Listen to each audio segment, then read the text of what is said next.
You're listening to the We Are Libertarians podcast network. Find all of our shows at wearelibertarians.com.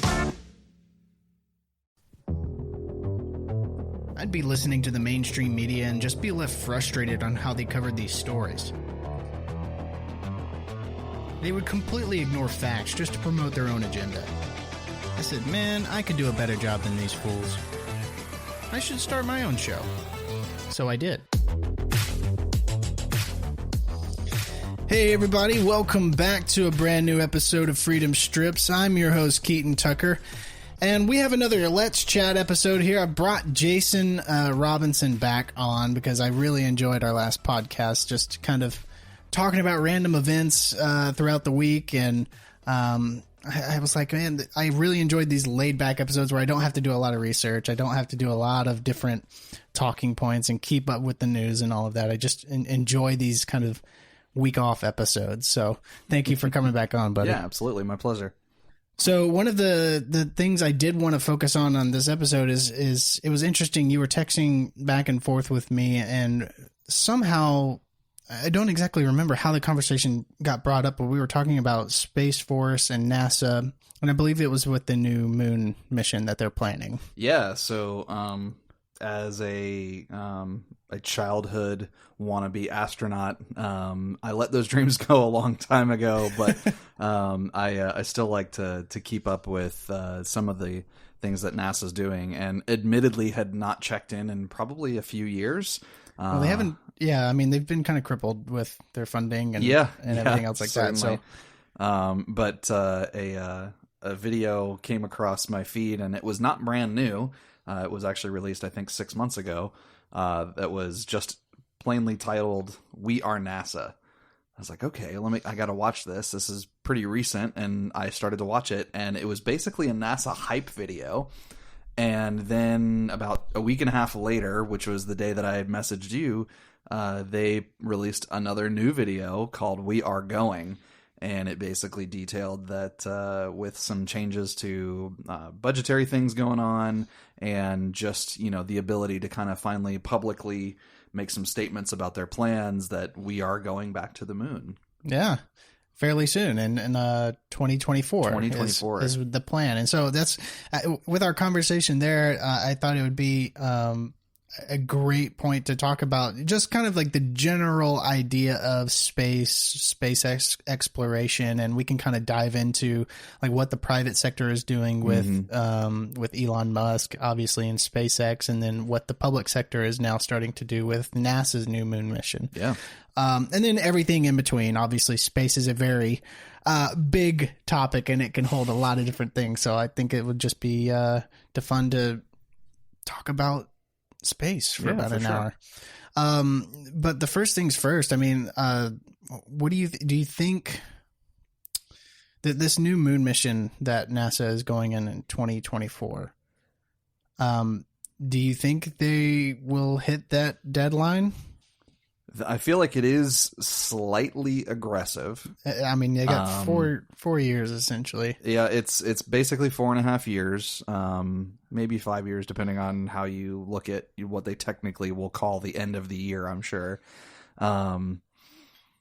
The cool thing about that, though, is that obviously NASA hasn't been dormant. They have still been in operation. They've still been working and doing other things with their time and resources, so they have very slowly still been ramping up to what they would do next. And so they've kind of been working on the ideas and making plans to do some of these things that they are now putting in place. So they've kind of been ramping up to this for a number of years. But then, you look at, it's not just NASA anymore. Mm-hmm. With the, what's kind of been coined as the space industry now. Essentially the private sector has taken it, or the public sector has taken, space exploration into its own hands. And, we've got companies like SpaceX and, any number of other smaller companies that are, helping or doing similar ventures, that they are in essence, maybe not partnering with NASA, but they are absolutely contributing, and it's a lot more of a collaborative effort this time. Well, I think they're also the great thing about Elon Musk and SpaceX is they've also kind of renewed the excitement of going back to space. Yeah, suddenly space is interesting again. Yeah, well, I mean, at work, I remember when they were testing the Falcon Heavy. Yeah. And they were doing the Falcon Heavy launch, and at work, everyone was streaming the Falcon Heavy launch and wanting to see. That was a cool day. SpaceX launch the Falcon Heavy and then have the boosters land. Mm-hmm. And to see it on the news when you got home that night is, the news cares about space now? Yeah, exactly. It's been 40 years, 50 years. So that's the thing. They've kind of renewed the excitement of going back to space. And Elon Musk has publicly said that he wants to go to Mars. Yeah. Like that's his end goal is to get people on Mars. And he's got that's a pretty lofty goal to have. But, sure. I mean, to look at Mars, you can't look at Mars without having to look at the moon. Yeah. And I think that's what, which when we were kind of talking earlier before the podcast episode, you kind of mentioned that NASA said we're going to the moon and we're going to stay. Yeah. And what that could possibly mean, like how long are they going to stay? What exactly does that mean? Well, I mean, it's my understanding that the moon is essentially like an airport. Like you stop there, you refuel, you get all your supplies, and you jump from there. Right. So, I mean, it's a great resource to have in our efforts to explore distant planets like Mars. Yeah, I think the cool thing with space exploration is you can kind of look at it as steps, and of course that begs to use the analogy of one small step for man, which I'm not intending to do, but I like that you can use that analogy of, okay, so our first step was getting to space. So we got to orbit. And then from orbit, we had regular space exploration, kind of, figuring out how that worked with, more and more people on the cruise. And then finally, we made it to the moon. And we made it to the moon, and then some of the excitement died off, but it was still very interesting for another 20, almost 30 years, because into the late 80s, I would say, space travel was still very much a big deal, and you would see it in the news regularly. You were always hearing things about NASA. It wasn't just a kid's cool dream to be an astronaut when they grew up. Adults were infatuated with space travel, and so you look at, okay, so there was orbit, then the moon, then regular space walks and things like that with experimentation and setting up the satellite crazy network that we have now. We have so many satellites out there. And then now we currently have the International Space Station. So ISS was that next step. So what's that step after that? Well, the next step is to go back to the moon, but not just to go back and do what we did before, but not to just get some rocks. Exactly. To go and set down roots and actually explore the planet. And NASA's actually detailed a number of things that they want to do while they are there, kind of setting up those initial short-term missions to then make the long-term, quote, stay, more feasible. And they're going to be able to do things like mine the southern pole of the moon, which is where they're looking to set up their initial base, because there's one, it's unexplored territory by man, because we've largely just stayed in that one area as far as any exploration or even just where we've pointed our eyes. But in 2009, we confirmed, at least virtually, that there is water ice on the moon, and tons of it, literal tons. And so, that opens up possibilities, because you can mine that. You can use it for water, number one, if that's necessary, although water is a much more easily accessible resource as far as resupply goes. Right. But the other things you could do is you could convert it into oxygen for breathing or hydrogen for rocket fuel. And that just begs to be exactly what you said, the airport, for lack of a better term. Right. And which is why they're looking at having what they're calling Gateway, which is essentially another smaller space station that's going to be movable between the orbits of the Earth and the Moon, to be able to move the new lunar lander from wherever it's going to connect to Gateway to be able to land anywhere on the moon, not just in one place, but to move that gateway wherever it needs to go so they can really explore the planet and do all this stuff that they want to do.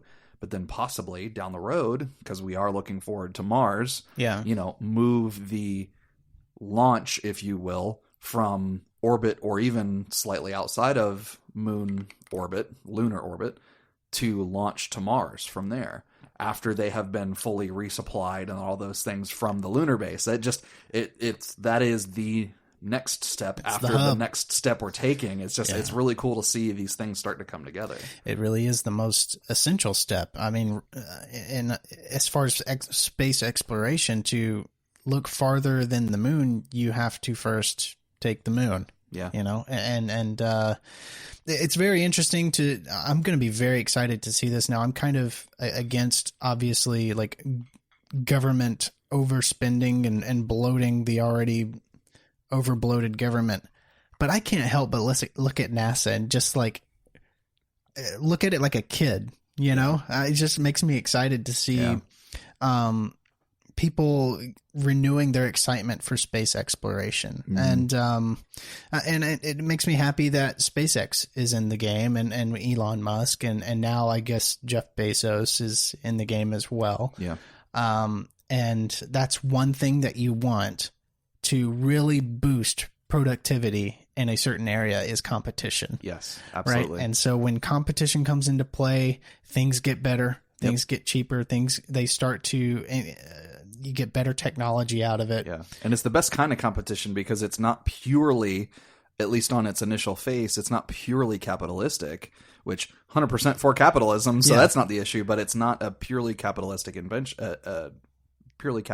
venture because it's competition for the greater good to make the furthering of science and exploration possible. And then of course, yes, they get their name on it. They get their bragging rights, but then ultimately the products and services and all those things. I mean, it's the silly cliche at this point, but Velcro. Yeah. That came out of the space program. I wonder if Velcro had been invented before the zipper, if anybody would have zippers on their jackets. That's a good question. I don't know. But yeah, I mean, that it all just makes me very excited to see. And one thing I did want to research is because it is such a lofty goal for NASA to have 2024 as their date to return to the moon. So with that, I was kind of interested to see what kind of cash and influx they were getting to make this lofty goal. And apparently it's a fairly good one. Trump, right here, this is from space.com. It says Trump proposes an extra $1.6 billion for NASA's 2024 return to the moon, but higher cash infusions will be needed in the future. For sure. It says NASA's push to put humans on the moon in 2024 may get a financial boost next year. A new budget announcement gives NASA an additional $1.6 billion in fiscal year 2020, on top of the $21 billion already allocated to the space agency. Donald Trump announced this on May 13th. He said, "Under my administration, we are restoring NASA to greatness, and we are going back to the moon, then Mars. I am updating my budget to include an additional $1.6 billion so that we can return to space in a big way." Said that on Twitter, of course. The amendment is a proposal for now. However, NASA won't get the money until Congress, which has the power of the purse, officially signs off on it. Sure. The extra $1.6 billion is designated to help NASA put astronauts down near the lunar South Pole in 2024, an ambitious goal that Vice President Mike Pence laid out in March. This pioneering mission will lead to a long-term sustainable human presence on the moon, NASA officials have said. So all very exciting. I mean, I'm weary to be excited about government adding more money, spending more money. Sure. But in all the ways they waste money, this is... Yeah. I don't see that as I don't see this as wasteful, really. Well, and I also think that, I mean, as astounding as the 1.6 billion can seem to you or I or probably anybody listening to this podcast, that's a unfathomable amount of money. But when you're looking at NASA and we're talking about space exploration, I mean, I don't have any hard figures, but I mean, just thinking of what it costs. I mean, rocket fuel in and of itself, it doesn't, that stuff don't grow on trees, to put it simply, so No. Anything that NASA does takes years of iteration and R&D, and that doesn't come cheaply. Neither do the brilliant minds that come up with it. And so, all of these costs coming together, 1.6, I mean, like that article alluded to, additional boosts are likely to be needed after the 1.6. But I think there again, that the beauty lies in the fact that this is going to be a collaborative effort this time. Yeah. And well, I would say that it would be obviously way more than that if technology hasn't already accelerated because of the private sector starting to explore this as well. Right. So, I mean, it's not like they're starting from scratch again. Yeah. From the last time they went to the moon. They're starting to use technology. I mean, I don't know what kind of collaboration efforts they have with private companies, but I mean, you have the likes of Elon Musk and his reusable rockets, and you're getting far better technology. You're getting a very good aerodynamics, kind of aerodynamic, what would you call it? Like capsule that they put on the top of these rockets now that increase I forget. I listened to SpaceX whenever they did the Falcon Heavy launch, and they were talking about the capsule they had at the top to boost or reduce the drag and everything that they were doing launching it. It was all very impressive. Yeah. So, I mean, it's a lot of money, obviously, but like you said, it's going to probably take more, but this could be much more if the private sector wasn't already exploring these technologies and improving it every day. Yeah. Well, and to your point as well, that we're not starting essentially from scratch like we did in the 60s. I mean, when JFK had his we're going to the moon, or we chose to go to the moon speech, that was in 1962. And that was in September. So essentially the end of 1962. And he said, we're going to the moon, and we're going by the end of this decade. And unbelievably, that rang true. It was in July of 1969 that we set foot on the moon. So that was, less than a decade, because I'm not trying to do that kind of simple math right now, which is very sad, but we'll move on from that. But, to say 5 years is aggressive, I still stand by that. But we're not coming from computers taking up rooms or parts of rooms anymore. Right. Like we did in the 60s. Granted, the computers that we send to space, I've actually seen some documentaries where astronauts and NASA folks have talked about this, that the computers that we're sending into space, and this was a handful of years ago, so it may have advanced since then, but with as recently as a handful of years ago, the computers that we're sending into space were basically the equivalent of, let's say, a Windows 95 machine. Yeah. If that. It was usually the example that they were giving was like Windows 3.1. And so, extremely basic, almost completely down to DOS level computers, because it's not that the space program is so technology poor that that's all they could do, but that's because that is the most reliable computing technology, and that's what you have to have in space, because if you lose power, you have to have, even if you've just seen the film Apollo 13, much less, lived through, that time, or, looked into it, that, the amperage and the voltage that you're working with in emergency situations is next to nothing. Right. And so you need things that pull so little power, but that are extremely reliable. So it's not like we're sending them up with, the newest iMac or Windows 10 machine. They may have some laptops and things like that up there, but the stuff that's actually doing the heavy lifting is all, very extensive, but very old and reliable, to put it in a simple way. But yeah, it's going to be very cool to see, in 5 years what we're able to achieve because of the collaboration and the fact that we've already come so far, that we're in space already.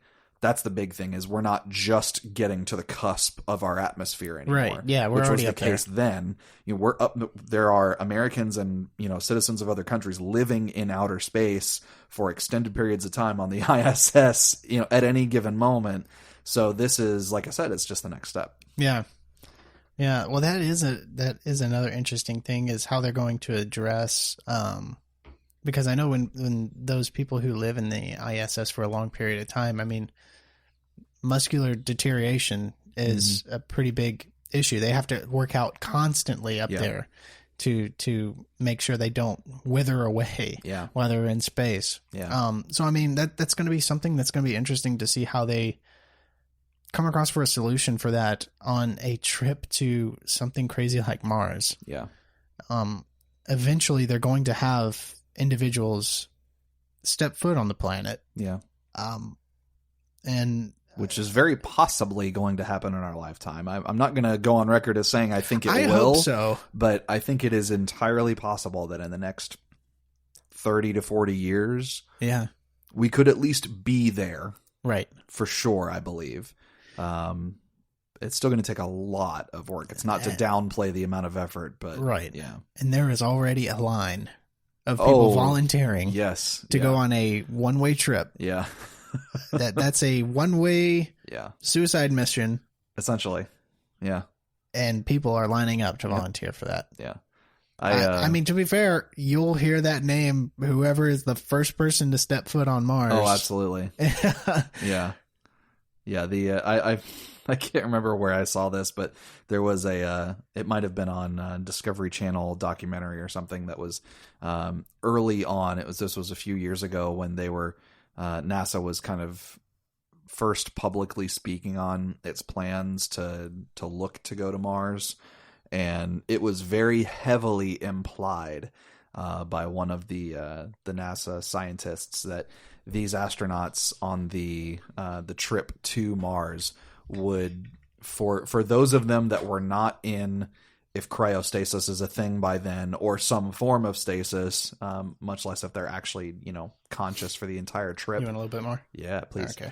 That the implication was very strong that a number of these astronauts would have to be very high a lot of the time, because the trip is so physically and mentally harrowing, because it's something that no one has ever done. You're literally rocketing away from the only home you've ever known. Right. And there's no possible chance of recourse. Right. It's really interesting. I mean, not that I think that that's going to be the big deal about travel to Mars, is people getting high, because good Lord knows. I mean, I think if I was traveling to Mars on that long of a journey to pass the time, in the blackness of space, exactly. I think you're going to need something to occupy your mind, and why not get you some giggles in? But I think what we're going to see in the next handful of years, and then the next probably 5 to 10 after that, once we are back at the moon, is going to be very interesting, because that is going to be what sets the tone for the possibilities of what can come next. We're basically laying the groundwork. We're not starting fresh. We're not starting over with space travel, but in essence, we're starting over for the next era. Yeah. We're now looking at deep space travel, not just our orbit. We're actually looking at the solar system. Yeah, man, that's a wild thing to think about. Because, I mean, I know not too long ago, several months ago, we actually got some new very high-res photos of Jupiter and of Venus and planets that we had only had blurry photos of before. Yeah. And to see those planets in such high quality, and it's incredible to see. And to think about, even if we are 40 years away from potentially having a human life go towards Mars, right? It's incredible to think about. And really to to think about how our first exploration of the moon was heavily driven by the Cold War. Yeah. Military threats of military conflict and everyone being scared to death of nuclear weapons, obviously. Yeah. And those who control space could potentially have those weapons in space, and there's nothing you can do about it. So that was a large driver of the current space race. But oddly enough, we see a new branch of the military specifically designed for space with the Space Force now. Yeah. I thought it was pretty funny. I was researching Space Force a little bit, and I came across a video. For those who are familiar with the game Halo, someone put the Halo theme on top of the Space Force announcement by Vice President Mike Pence. And just for you, I decided to play this in full just because it's incredible. It's great. When it comes to defending our nation and protecting our way of life, the only thing we can't afford is inaction. The American people deserve our very best, and they will have it. As the President will discuss in further detail in the days ahead, the United States Space Force will strengthen our security, it will ensure our prosperity, and it will also carry American ideals into the boundless expanse of space. While other nations increasingly possess the capability to operate in space, not all of them share our commitment to freedom, private property, and the rule of law. So as we continue to carry American leadership in space, so also will we carry America's commitment to freedom into this new frontier.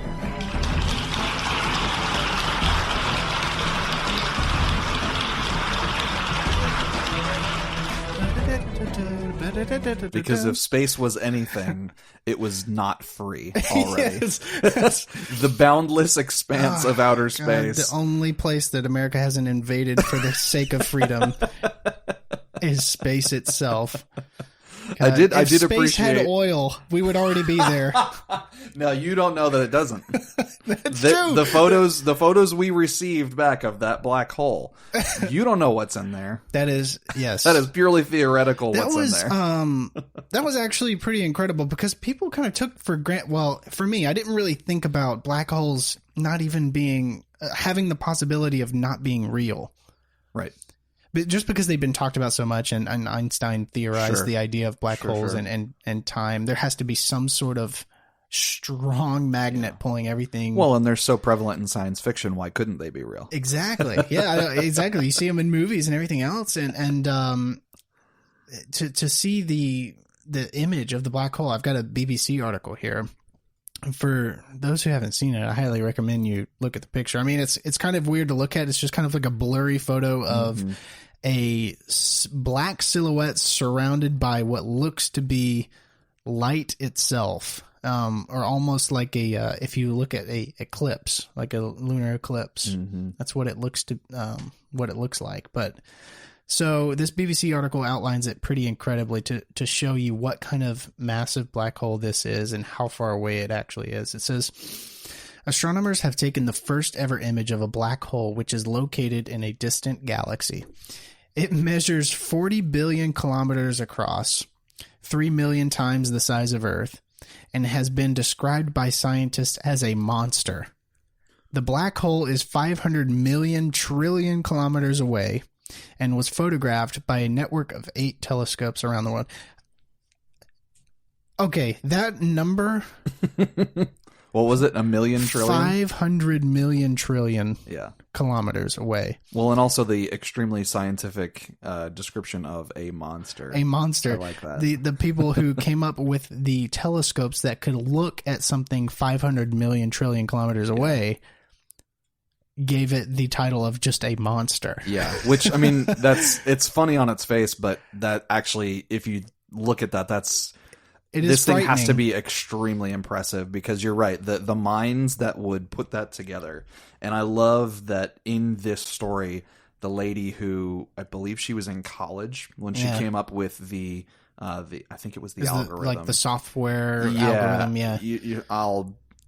your listeners will have to forgive me for not remembering all the details because it has been a couple months or so since the story happened. It has. But the then young lady who was in college who came up with this was able to see this through to its quote end point of actually being able to take and receive back the imagery. And hopefully, I mean, she continues with this career. I mean, she's obviously extremely talented, and she's, you know, had the go get it attitude and the wherewithal to push through. But one, for it to be any person to continue through from literally start to finish. But then also, it's pretty cool that it was a woman. Yeah. Because that's great. You know, the fields of science and information technology, they are not exclusively men by any stretch, but the people that get the credit are typically guys. Yeah. And, well, they kind of dominate the field. They do.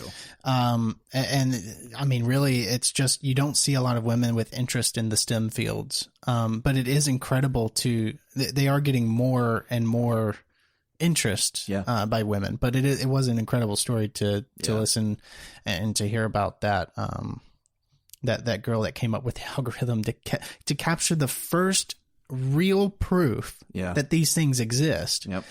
Absolutely incredible. The professor, he's a professor in the Netherlands who proposed this experiment, told BBC News that the black hole was found in a galaxy called M87. He said, "What we see here is larger than the size of our entire solar system." Wow. He said, "It has a mass of 6.5 billion times that of the sun, and it is one of the heaviest black holes that we think exists. Wow. It is an enormous, absolute monster, the heavyweight champion of black holes in the universe." The image shows an intensely bright ring of fire, as the professor describes it, surrounding a perfectly circular dark hole. The bright halo is caused by superheated gas falling into the hole. The light is brighter than all the billions of other stars in the galaxy combined, which is why it can be seen from such a distance from Earth. Sheesh. The edge of the dark circle at the center is the point at which the gas enters the black hole, which is an object that it has such a large gravitational pull, not even light itself can escape. I've been loving space and space exploration, and just call it what it is, science fiction as well, for my entire life. And at almost 37 years old, to hear that explanation, to just remember that what a black hole is, that that it has so much gravitational pull that even light can't escape it. Yeah. Like, to think that this is where we've come with our understanding of not just the world, but the universe, and our use of science and technology is just insane. And people think that 5 years is an aggressive time span to get to the moon. It's like, well, we figured this out. I think we can go back to the moon. We spotted something 500 million trillion kilometers away. Right. Yeah. What is that number? Oh my gosh. Yeah, that's just something you can't wrap your head around. And he said it's larger than our entire solar system. Yeah, which again, I mean, I have no scope for how large our solar system is, you know. Well, you can look at graphics and get an idea, but that doesn't, you know. Yeah. A human can't wrap their brain around what that is physically. Well, what's also just crazy. Pretty interesting is you know, you see Hollywood kind of dramatize and kind of fudge up a lot of different scientific elements and kind of sci-fi, you know, the sci-fi movies that kind of, they don't get a lot of things right. The portrayal of black holes was pretty spot on. Yeah. In cinema. Yeah. You know, obviously the first thing that comes to mind was the movie with, Interstellar. Yeah. I mean, that was pretty spot on with the way they did the black hole. And we still don't I'm not saying we fully understand exactly what happens. That's terrifying to think of if and when we actually know what is happening in and around black holes. That is just terrifying to think of, like, how much knowledge there is to understand that. Because it seems very dramatic to say it this way, but that's understanding on a cosmic scale. And that's just crazy to think that we could get to that point. Yeah. And I'm sure we will. I was I was kind of pondering this before the episode. It's like, will we? I don't know. Like, to get to that level of knowledge, I mean, that's an unbelievable amount.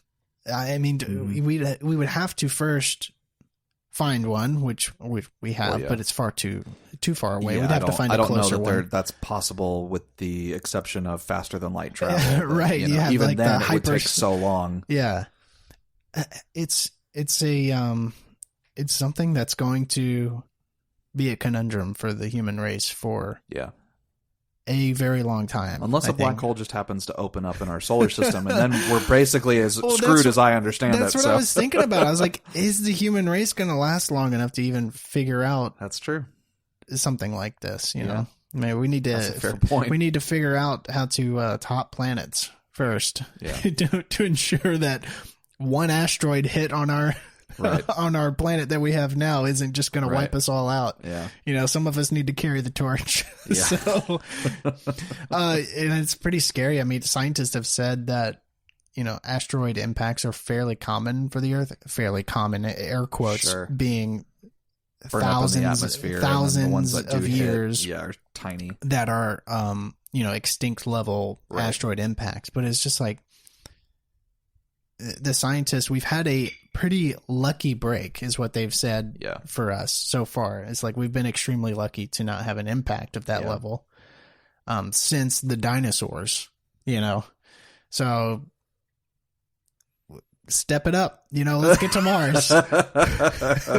we need to make sure that, you know, I don't even know if an asteroid will take us out, you know, maybe like a volcano. Super volcano could take us out, man. Yeah. Or Korea. Korea. No, they can't do anything. They can't do anything. Well, South Korea has a right to be nervous. But, yeah, I'd say so. Proximity to madness is always a cause for concern. South Korea and Japan have a strong right to be nervous about that. But Space Force, to get back on topic, Space Force has a estimated cost of $2 billion, and it will include 15,000 personnel in the first 5 years. So the Trump administration plans to spend $2 billion in new funding over a 5-year period to create its Space Force, which will roughly contain 15,000 space-related personnel. Officials unveiled those details at the Pentagon's legislative proposal for the new military service on March the 1st. Defense leaders sent the formal proposal to Congress February 27th after President Donald Trump ordered its creation in June. So while many of the details have yet to be determined, will the service have a boot camp? Unclear. Its own service academy? No. Will they have their own uniforms? Possible. Or recruitment centers? Probably. A Space Force will share resources such as an acquisition chief, general counsel, and chaplains with the border Department of the Air Force. With the broader Department of the Air Force, sorry. I can't read. But that is something that has been kind of... Space Force has been a kind of contention of debate between... It's culturally been a joke. Yes, it's been memeified, for sure. Just because of the name, Space Force. I mean, it sounds like which, a to be cartoon. fair, I mean, what else do you name it? I think Force like is the a name. bit. Force is a bit of a funny word on the surface of it, but I mean, what else do you call it? You know, like I'm not going to say I defy you to come up with a better name because I don't think it's necessarily the best name, but you know, we already have Air Force. Well, they're a branch. The Air Force is kind of, they're splitting the Air Force up. Sure. That's what it's kind of taking out. It's splitting the Air Force up into kind of, it's been contested that it doesn't really need to be split up. Yeah. It's just a way for you to create another department to get additional funding to funnel into the Air Force. Yeah. It's been debated that way. But the name Space Force, I like it. Yeah. I mean, we already call any of the branches of the military, they are colloquially referred to as forces anyway, because I mean, as a child of two, Navy chiefs, naval forces is a commonly heard term. Yeah. So are Army forces, Air Force, obviously being the name of it, but Marine forces. There's force is a definitely militaristic term. Yes. Anyway, just the word itself, force, but in reference to the branch, and the usage of it, I don't think it's a bad name. It is funny, but what else do you call it? Yeah, you're right. It's like I said, it's been memeified, but I mean, it's drawn a lot of comparisons to Starship Troopers. Yes. So you see a lot of the GIFs going around of Space Force with the go kill the bugs, do your part. Yes. Type bits from the movie there, which I thought was fantastic. I mean, it's a great comparison. Sure. Fight the bugs. Yep. God help us if there's bugs. Man, what are they going to do if they go to the moon and they find space bugs? Space bugs. Every sci-fi movie says that is where it all goes downhill. Yeah. Well, you find something, they want to try and communicate with it. It doesn't want to communicate back. No. It wants to communicate death and dismemberment. Yeah. Well, that's probably us. The movies kind of do that, but it's just like if we actually had someone approach us, it's just like the first thing we'd do is blow it out of the sky. Yeah. We're the ones that are probably going to aggress against something if we find it. For certain. Yeah. I don't know. Maybe I'm wrong. I don't know. Space bugs. We might not find space bugs. Well, hopefully and not. You look at some of the things that they're talking about, some of the things that they're going to test on the moon, and one of them is the spacesuits.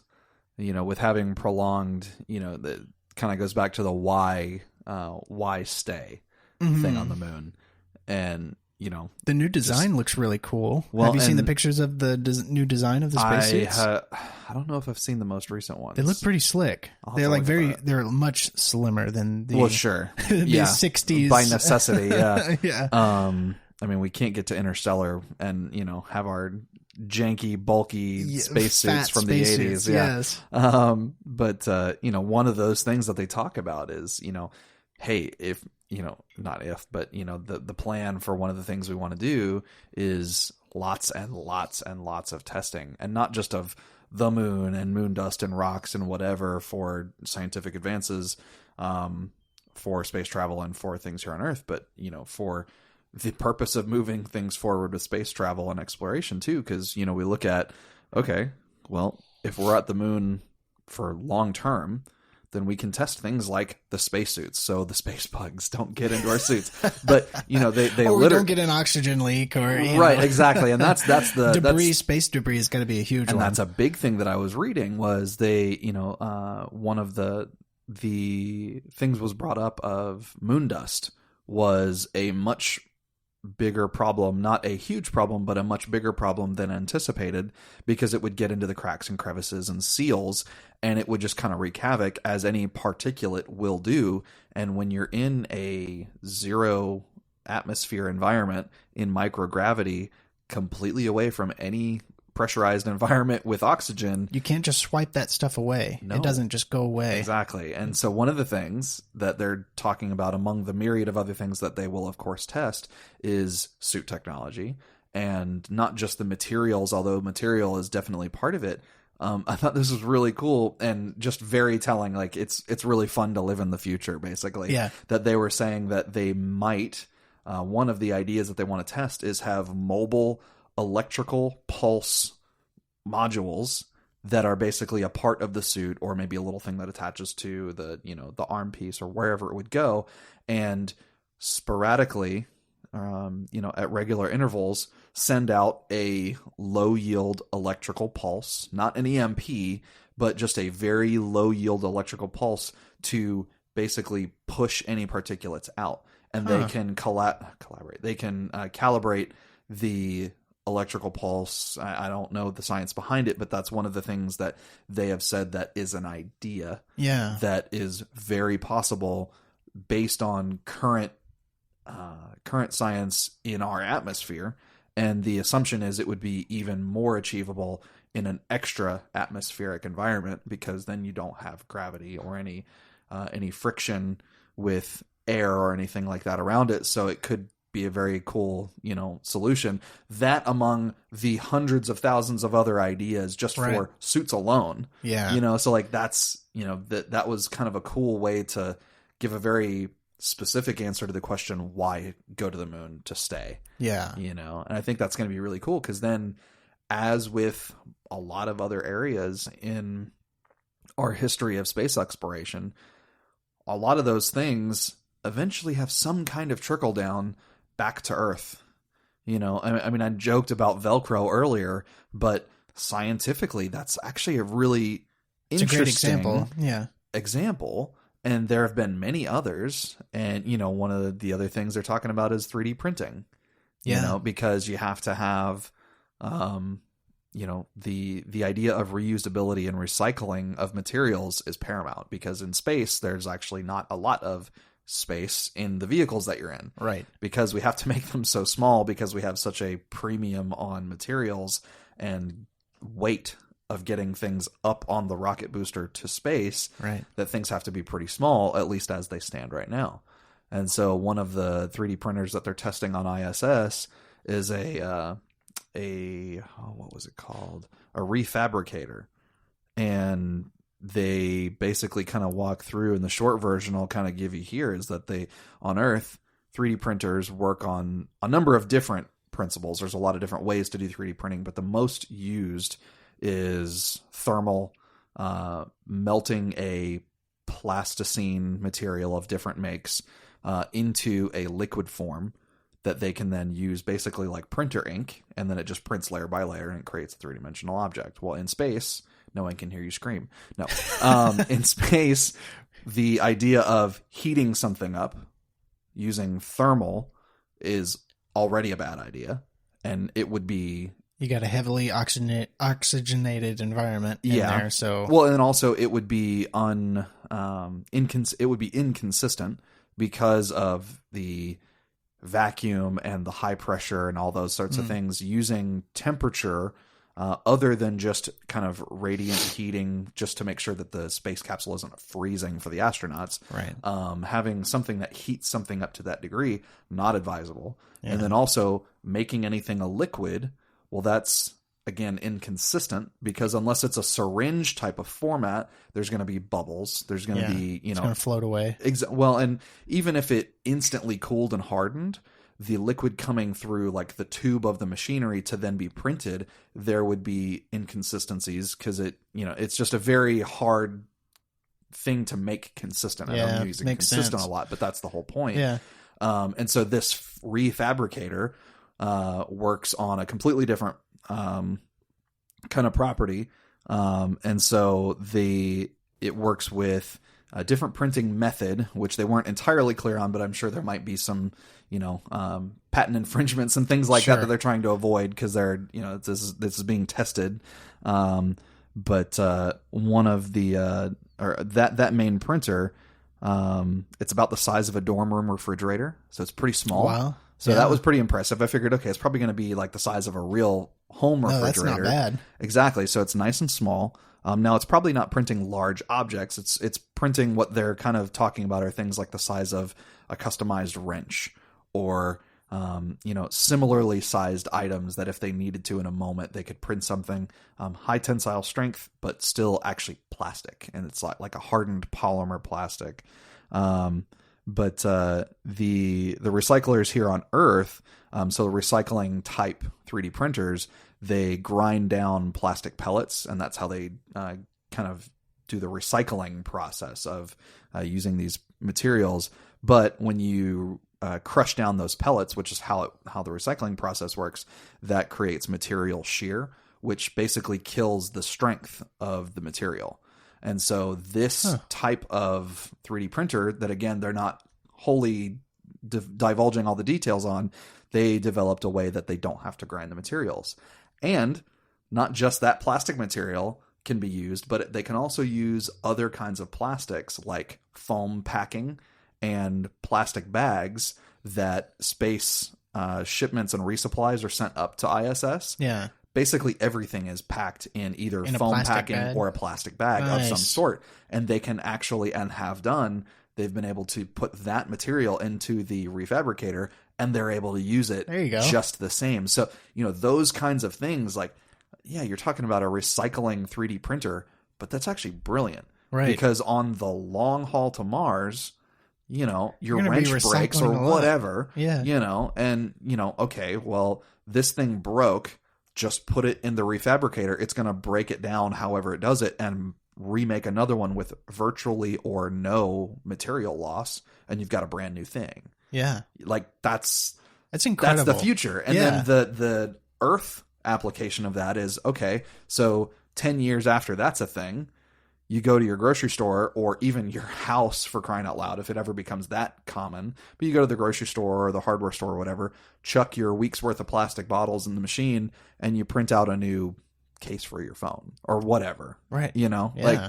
That's just Whatever you the want. real world implications of things that are being done in space. That always happens. Yeah, the So, trickle down. yeah. For sure. Yeah, that's incredible. I never would have thought about. Of course, I know that 3D printers are the future, Mhm. and I think it will eventually. It is going to be as common as something like a microwave was. Yeah. A microwave when it was first created is just like, oh my gosh, this is going to be in every household. This is like the peak of technology. Right. Right. And of course, now you can find a microwave. Now we use it to make popcorn. Cool. to heat up popcorn or to heat up your leftover macaroni and cheese. Right. It's something that you don't really take for granted anymore. It's just Yeah. just a microwave. But I mean, 3D printers are going to be that way for sure. Yeah. They're just going to get bigger and more sophisticated. Yep. No, so that's incredible. Well, I think this was a successful episode. we chatted. I've really enjoyed our chat about space and Space Force and all the different technologies that are going into play. So, 2024, the moon landing. I'm ready. I'm ready too. I'm ready. I'm ready to see it. Yeah. And I'm ready to actually see footage of it. Yeah. Yeah. Here we can finally bid adieu to the conspiracy theorists. Of film and Yeah. running through the radiation Which belt. I mean, and- they will still say either the initial one was fake, but now we're doing it, or that even this is fake. But Well, the come on. contention that I've heard is, well, obviously you have those people that think the whole thing is fake. Yeah. What I think may have happened, I think there's good evidence for this to be the case. We went to the moon, for sure. We were there. We brought things back. Sure. It happened. I think some of the video footage was fubbed. Okay. I think some of it, it just looks bad. What It I just love looks is bad. I recently saw a video of moon landing footage slightly sped up. I think it was sped up like 1/3, like they're on cables. and it was hilarious yeah. because it's basically you're looking at infants you're looking at toddlers toddling, Yeah. and when they're bouncing back and forth, and of course the audio format, I'm trying to do this thing, it's hilarious, but Right. you're thinking of that funny side to side penguin bounce thing that they do. Yeah. Speed that up to about 1/3 extra speed, and then when they trip and fall, it's the funniest thing ever. Right. I laughed out loud at my desk at work when I saw this. It was very, very funny.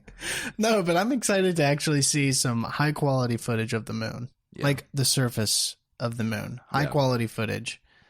I can't wait. Yep. If they actually make the 2024 deadline, I'll be very impressed and very happy with it. If we go in this decade, or not this decade, but the next decade, even if we get there by 2030, I definitely think we'll be there by then. Yeah. But man,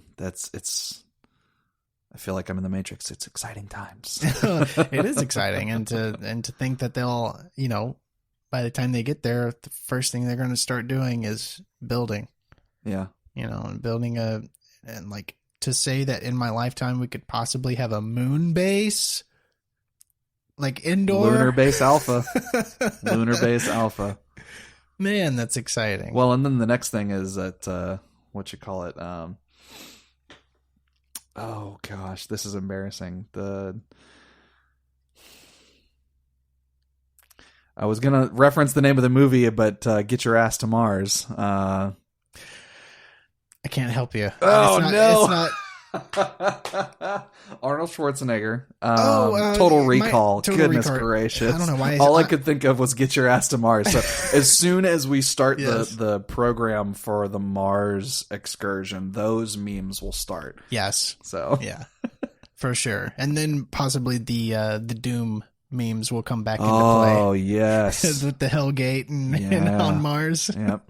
Well, and if you played Doom 2016, Hell Energy, best Yes. / worst name for anything ever. Yes. The game was fantastic. I was really good. had a fun time playing that. But this was an excellent episode, Jason. Thank you for joining me again. It's Yeah, always my a pleasure, blast to chat with these especially with space. This is an excellent topic. I love talking about space. Yeah. Yeah, thanks you guys for joining us. We'll see you on the next episode of Freedom Strips. See you, everybody. Space. Space. I'm in space. I'm in space. Where am I? Guess. Guess, guess, guess. I'm in space. There's a star. There's another one. Star. Star. Star. Star. Star. Star. Getting bored of space. Bam, bam, bam, bam. Take that, space. Are we in space? We are. Oh, oh, oh. This is space. I'm in space. We made it. We made it. We made it. We made it. Space. Earth. Wanna go to Earth. Wanna go to Earth. Wanna go to Earth. Wanna go to Earth. Wanna go to Earth. Wanna go to Earth. Wanna go home. Wanna go home. Wanna go home. Wanna go home. Wanna go home. Wanna go home. Earth. Earth. Earth. Don't like space. Don't like space. It's too big. Too big. Wanna go home. Wanna go to Earth. Space. Space.